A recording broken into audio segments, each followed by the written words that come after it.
Nzambe asolo pe abomoi apambola bino banso na kombo se moko ya mwana wa ye mobikisi na biso Yesu Kristo. Boye bolamu na émission Que dit la parole de Dieu? Liloba lya Nzambe elobi nini? Ezali wa bino ndeko Tito Ngbanda. Lelo tokokende na liloba lya Nzambe po ete to considérer thème na biso to limbisana. To limbisana. Moto moko na moko abotami mbotama ya sika wa zungu ya elimu esantu azali ko faire partie ya nzoto ya Kristo. Bandimi banso bazana mokili oyo bazwa elimu esantu likabolina ute panzambe mokili bazali biteni ya nzoto ya Kristo. Kristo azali mokonzi, azali moto ya nzoto. Biso bandimi, biso bato tobotami mbotama ya sika, biso banso tozali biteni ya nzoto wana ba membre. Ezali nzambe mokili, nzambe akila likolo na se nde atia moto moko na moko oyo abotama mbotama ya sika na nzoto ya Kristo. Donc ezali yo moko ndo mitia te, mais eza nzambe mokili nde atia yo na tina wana. Esengeli ete yo na nga tosala makasi po ete tobomba bomoko oyo elimu oyo toza nango, tobomba bomoko ya nzoto ya Kristo po ete to développer thème na biso ya lelo. Toko considérer ba point misato. Point ya liboso ezali nini? Esengeli to koma ba imitateur ya Nzambe, to mekola Nzambe po ete to tokoka komekola ye. Esengeli to yeba lolenge nini azali, ndenge nini asalaka to eloko nini alingi. Eloka mibale, Nzambe mokeli soki ya limbisi abosanaka, soki alimbisi pe abosani. Eloka misato, obomba kanda te contre ndeko na yo ya mwasi to ya mobali. Kobomba kanda te contre ndeko na mobali to ya mwasi. Pona biso ya liboso to koma ba imitateur ya Nzambe, to koma bato oyo bazo mekola Nzambe. Et comment dans Ephésiens chapitre 5. Ephésiens 5 alobi, devenez donc les imitateurs de Dieu comme des enfants bien-aimés. Vous et moi, nous devons devenir les imitateurs de Dieu comme des enfants bien-aimés. To koma ko baba loka baba zo mekola Nzambe. Ba mekoli ya Nzambe. To koma ko mekola Nzambe mokeli. Sengelo yeba lolenge nini Nzambe mokeli asalaka to eloko nini alingaka. Tango yo moni eloko ya zo sala yo ko mekola ye po ete osala pe lolenge moko lokola ye. Tozali na obligation ko koma ba imitateur ba o ba ko meka ko sala o ye asalaka Nzambe asalaka. Comment on va devenir ici, et c'est un commandement, ezali mon kano, ezali mon beko ya Nzambe. Pona ko imiter Nzambe mokeli, pona ko mekola ye, esengeli to ye ba lolenge nini azali na utako lobao. Na tokomona ndakisa, na kati ya liloba Nzambe, na Psaume 103, Psaume 103 verset 3. Ezali ye mokeli nde alimbisaka masumu mayo manso. Pe abikisaka bokono boyo to ba maladie no nyonso. Donc c'est lui qui pardonne toutes tes iniquités, qui guérit toutes tes maladies. To moni awa Nzamba kila likolo na sera biloko biso yende alimbisaka masumu mayo manso. Masumu mayo combien? Manso. Pe abikisaka ba maladie mayo manso. Lelo thème na biso toza kotama ya bokono te, kasi ye Nzambe mokeli abikisaka ba maladi nyonso. Ye alimbisaka mabe mayo manso oyo salaka. Et na verset 10 elobi nini? Ye Nzambe atretaka biso te na lolenge ya masumu mabiso. Yateke parce que masumu mo eza boye ya kosala ako traiter le lolenge non. Ye apesaka biso etumbu te pona pendant ma béo tout sali. Donc, l'Éternel Dieu ne nous traite pas selon nos péchés. Il ne nous punit pas selon nos iniquités. Ce qui est que, par exemple, mbeba to sala kama sumu to sala, yenza mazo pesa biso etumbu. Menagasi bato mingi na mokila eza somo. Mais il y a ça quand on a te, il y a pesa kabiso te to etumbu pendant ma béo to sali. Et puis Dieu ne nous traite pas selon nos péchés. Verset 11 de l'obi. Lokola likolo ezali likolo donc likolo ezali ko mabele. Bola muboye bobo to boye ezali munene pona bao babanga kayi. Ngana ebite taka o ezali entre mabele na likolo. Na ebita taka ngote, na ebite na mesurango. Mais la parole de Dieu nous dit, mais autant les cieux sont élevés au-dessus de la terre, autant sa bonté est grande pour ceux qui les craignent. Tala bonene ya Nzambe. Ndenge likolo. Ezali kwa mabele. Liloba Nzambe lobi ke boboto na ye. Sa bonté ezali pe monene pona baoyo babanga kai. Ndenge nini moto abangaka Nzambe? Moto abangaka Nzambe te lokola na moni nyoka pakati mbangu te. Po yona ngai to banga Nzambe mokeli aza elimu. Esengeli to banga liloba ya ye. Esengeli to tosa ye. Esengeli to linga ye. Po yo linga Nzambe mokeli. Moto alinga Nzambe mokeli abombaka jalousement mibeko mia ye. Soko lingo banga Nzambe senge o pratiquer o salela maloba maye. Voilà. Bae bazo salela maloba maye. Bae bazo bomba jalousement maloba maye mibeko miaye. Bae bazo to saye bato bana de bonté to boboto ya ye Nzambe ezali munene pona bango. Liloba Nzambe lobini na verset 12. Autant l'Orient est éloigné de l'Occident, autant il éloigne de nous nos transgressions. Autant, pardon, Orient na Occident, écoute, en a gâté. Le lokola Occident, Orient na Occident, écoute, en a gâté. Yenzambe alongola kamabe mabiso. Donc ça alongoli, ils ont resouté. Ce qu'a alongoli. Ce qu'on est pas na au senge pardon pour mbeba au sali soit alongoli ango. Voilà, autant l'Orient est éloigné de l'Occident, autant les créateurs éloignent de nous nos transgressions. Mais yon de komobali yo lobi ke yo kolimbisa mwasi noté. Yo lobi ke kolingi olimbisa ndeko na mobali te ndeko na mwasi te. Yo pende ko mwasi obi ke en tout cas, yo kolimbisa mobali noté. Yo lobi kolimbisa ndeko na mobali te ndeko na mwasi te. Mais yo bosani que yo zali moto lokola ngai. Parce que na mokili eza bobele na moto kaka semboko.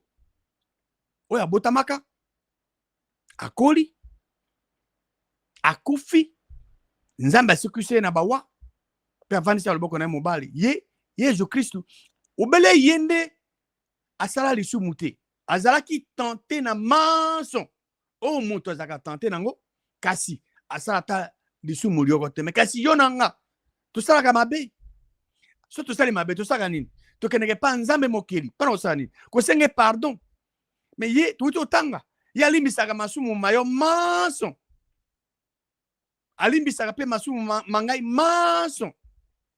Alors, pourquoi yo lingi kolimbisa mobali noté? Pourquoi yo lingi kolimbisa mwasi noté? Pourquoi yo lingi kolimbisa ndeko na mobali te ndeko na mwasi te? Esengeli olimbise parce que tant yo saka mabe okane pa Nzambe mokeli. Nzambe mokili azali fidèle et juste pa alimbisa masumu mayo. Pa sukolo na mabe nyonso. Et là ko mosusu esengeli oyeba yon ndeko mwasi ndeko mobali obo makanda na yo te contre ndeko na mobali pe to ndeko na mwasi ko bomba kanda te na motema mayo contre ndeko na mobali to ndeko na mwasi. Quand le cas tu na buku Psaume 103 na verset 8 na 9 babi nzambe mokele aza miséricordieux pe aza compatissant azali na botau azana azalaka lent na colère na kanda azali riche na bonté na bobotu. Il ne conteste pas sans cesse, il ne garde pas sa colère à toujours. Nzambe abombaka kanda na été pour toujours. Bato bazalaka rapide kozana kanda. Babi nzambe azali lent. Il est lent à la colère et riche en bonté. Il ne garde pas sa colère à toujours. Alors, pona nini yo bomba kanda na yo contre mobile na yo, contre mwasi na yo, to contre ndeko na mobile to ndeko na mwasi. Pourquoi?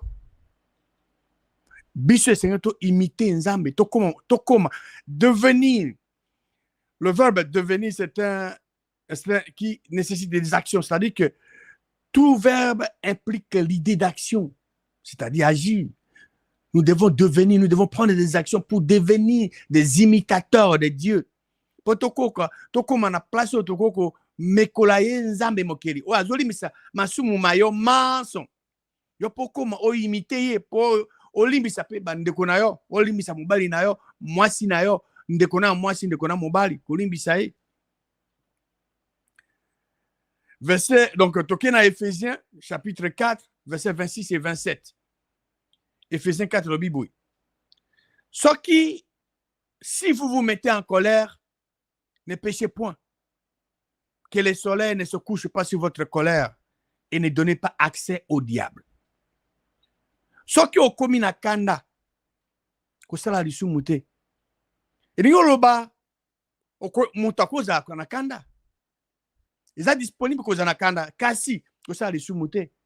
Rappelez-vous à Jésus-Christ, dans le temple, tant que vous teka biloko ndenge na ndenge, ba transformer ndako temple comme esika koteka biloko asili kaka abenganaka bango.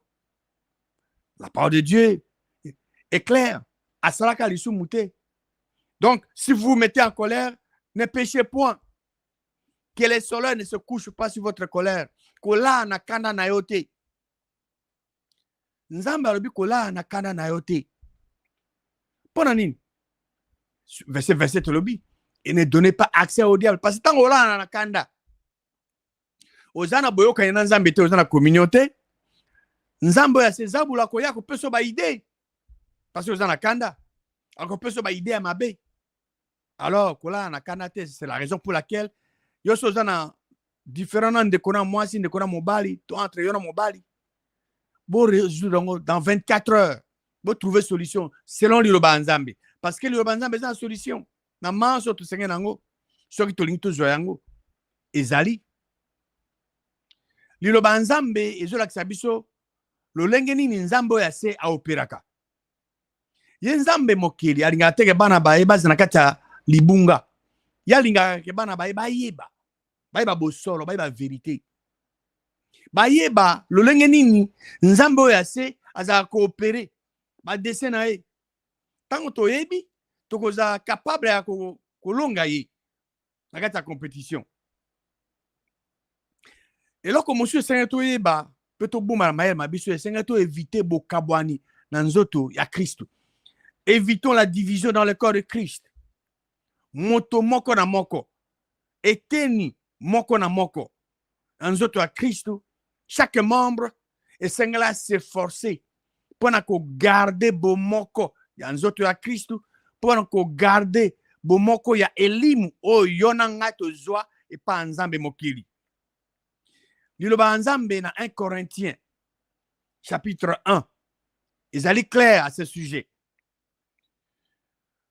1 Corinthiens 1 verset 10 de la Bible. Je vous exhorte, frères, par le nom de notre Seigneur Jésus-Christ. Et là, Kaliboso Osala, atteignez tous un même langage. Tous en a monoko moko, tant que zoloba. Liloba nzambe ne kolingisa biso, tous en a un même langage. Et là, Kami Balé, à ne point avoir de division parmi vous. Tous en bokabwanité na kati na biso. Ceux qui tous tenir même langage selon le banzambe, toko éviter ba division na kati na biso. Bokabwani na kati na biso. Bokabwani ezali mokano ya nzambe ya solo te. Bokabwani ezali mokano ya nzambe ya se. Lui préfère que les gens soient, qu'il y ait division pour qu'ils puissent régner. Mais vrai nzambe, nzambe ya solo alingi ke bana baye baza na boyokani.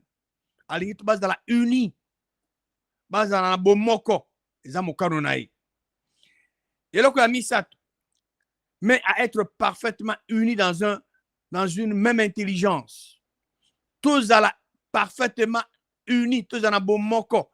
Na mayele moko. Tous à la eloko mine, tous à la parfaitement unis dans un même sentiment. Biloko mine wana. Selon le Banzambe, tout tenir un même langage. Tout tenir un même langage. Le Banzambe kolingisa biso tout ça la yango. Tout éviter la division na kati na biso. Donc bokabwani ezalate, tout éviter yango. Yonde ko sala effort, ngana ko sala effort pour division bokabwani bo ezalate kati na biso. Mais kasi tous à la parfaitement unis dans une même intelligence. Tous à la maële moko. Pe sentiment moko. Tous à la parfaitement unis dans le sentiment moko. Yon sont mine. Et là, quand on ça biso, yon sont salama. Ezali loba boyebi bo liloba nzambi. Boyebi ya mokanu ya nzambi pona yo pe pona nga. Tango tozo appliquer mokanu ya nzambi nde biloko oyo na uti otanga ekoza une réalité na bombe na biso. Verset 11 de lui, car mes frères, j'ai appris à votre sujet par les gens de Chloé qu'il y a des disputes au milieu de vous. Apôtre Paul a okaki. Ma frère Chloé ne ba bisi que dispute azowe la na entre bango. Je veux dire que chacun de vous parle ainsi. Ngai nazali moto Paul. Okuna abi ngai nazali ya Apollos. Et puis oh yalobi ngai nazali Cephas. Et puis mususu na ngai nazali ya Christ. Mais isa mobulu. Yango a tout dans verset 13 est-ce que Christ azali divisé? Christ azali akaboni? Non. Na uta koloba na ibandeli ke moto nyonso abotami botama asika azali membre to eteni ya nzoto ya Kristo.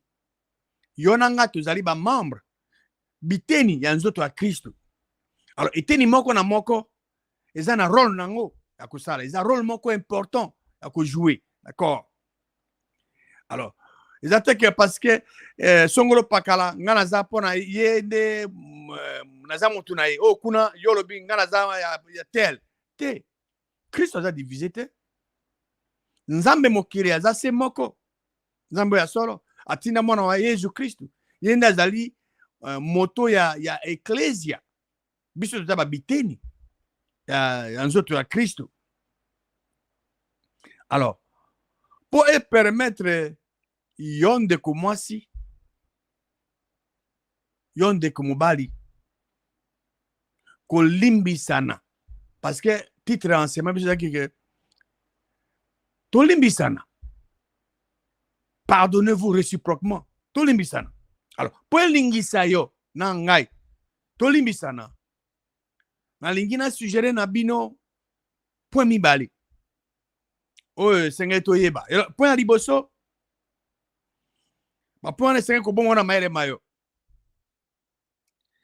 esengeli yonde komasi yonde komobali o se rappeler na maloba maye Yesu Kristo alobaka na bato ba oyo na bato oyo bazali ko accuser mwasi oyo ba surprendre ye ba na situation adultère. Yesu Kristo alobaka na bango nini na comme dans l'évangile à Jean chapitre 8 verset 1. Yesu Kristo akena ngomba ya ba Olivier kasi na tongo penza akendaka na temple et ba peuple ba yaki epanaye ba epanaye lokola ye azali ko vanda ye aza kote ya bango. Yesu Kristo avandaki azote ya bato. Verset 3. Alors, bas scribe na ba pharisien ba memeli ye mwasi moko ba surprendre ye azalaki kosala adultère ekobo. Verset 4. Bati mwasi wana oyo bazwaki bakutaki na adultère batie na katikati ya peuple. Bango siko balobi na Yesu Kristo. Molakisi. Mwasi oyo tozwi ye penza na flagrant, donc to surprendre na flagrant délit d'adultère, to kutie. Alors ça le kobo. Asa adultère. Verset 5. Moïse na buku ya loi, na mobeko.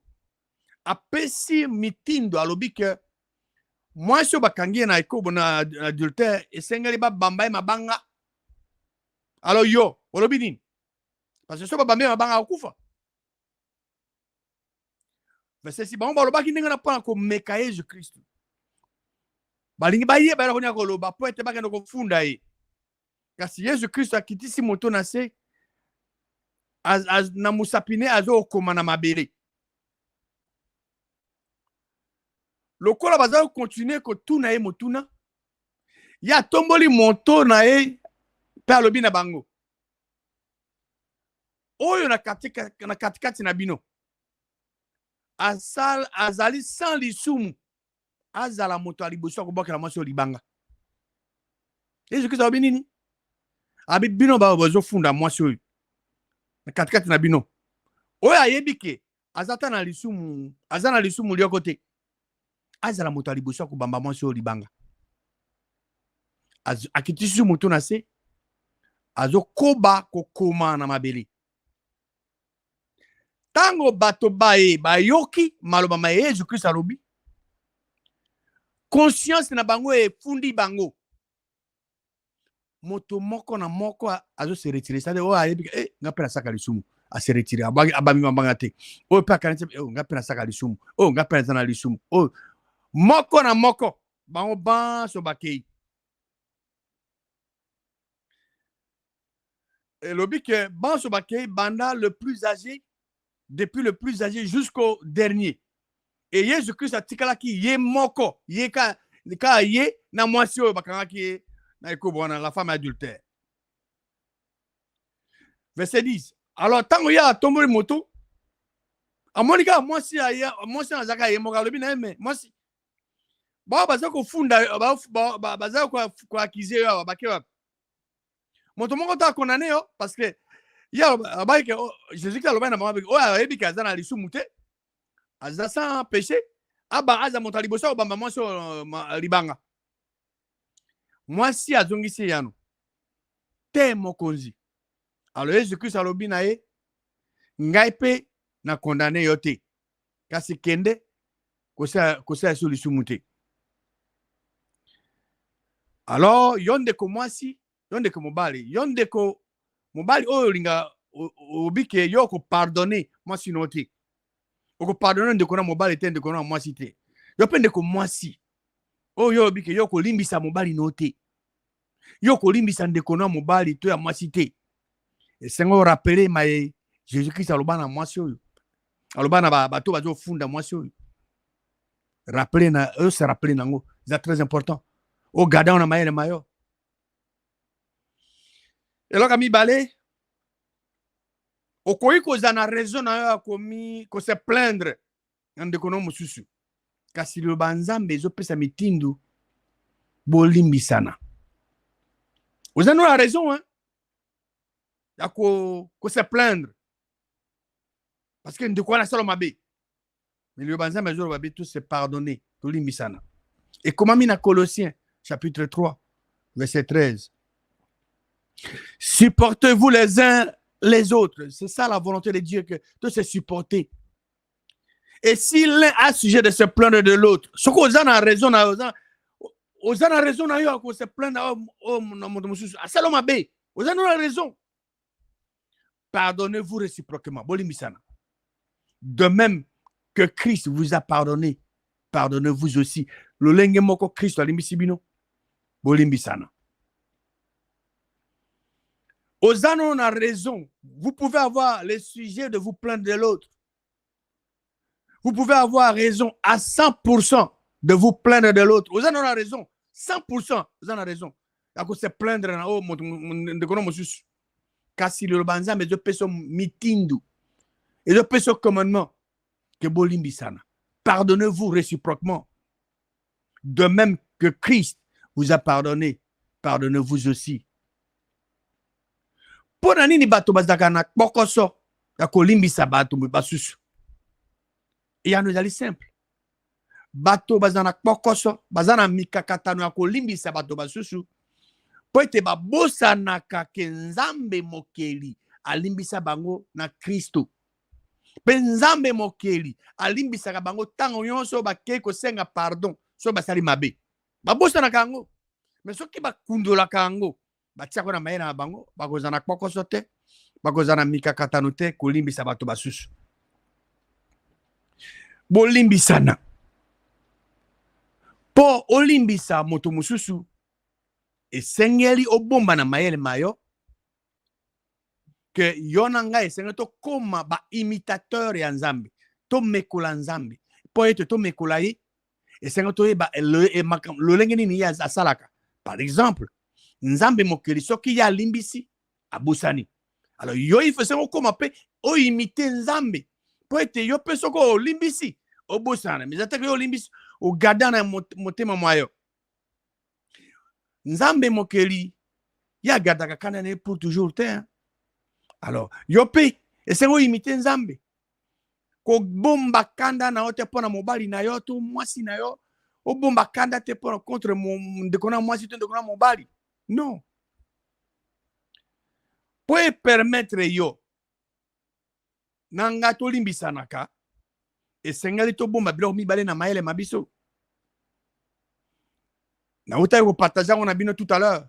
Yo nanga esengali to kundola maye Yesu Kristu alobaka na ba o bazoko accuser mwasi o bazue na adultère. Bakutaka na ekobu.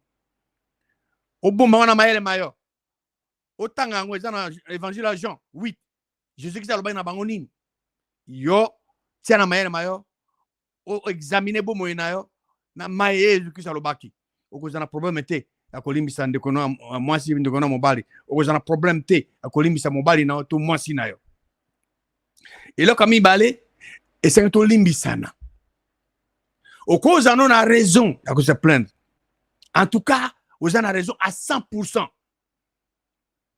Pour on a sali, vous avez raison à se plaindre. Mais le banzambe je peux son commandement.